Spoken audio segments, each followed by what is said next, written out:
Что же думают жители о том, что власть стала чуть ближе народу? Как вы считаете, взаимодействие власти с народом – это хорошо? Наверное, да, хорошо. Так как люди сами прямую обращаются к нему, поэтому не через кого-то или там, через других людей не обращаются, а сами обращаются. Конечно, должно быть взаимодействие власти с народом, ведь в первую очередь власть должна интересоваться то, что нужно народу. То есть, если проводится этот контакт, это очень хорошо, я думаю. Да, взаимодействие власти с народом. Это очень хорошее, оно.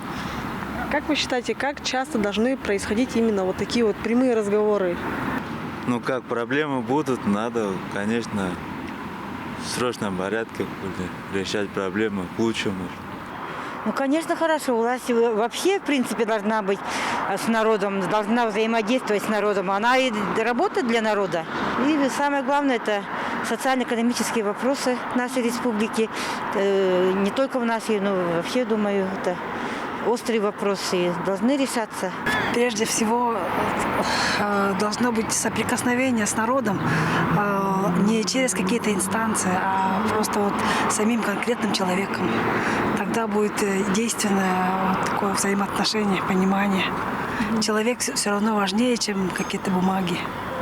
Обязательно он должен с народом все это. Ведь народ это все выбирает.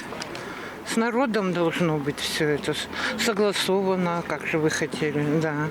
Но я не знаю, он только еще начал, только он еще баллотироваться вот будет, просто временно исполняющий обязанности. Но вот я смотрела, постоянно смотрю, он ездит везде в районы, везде вникает, все это вот он.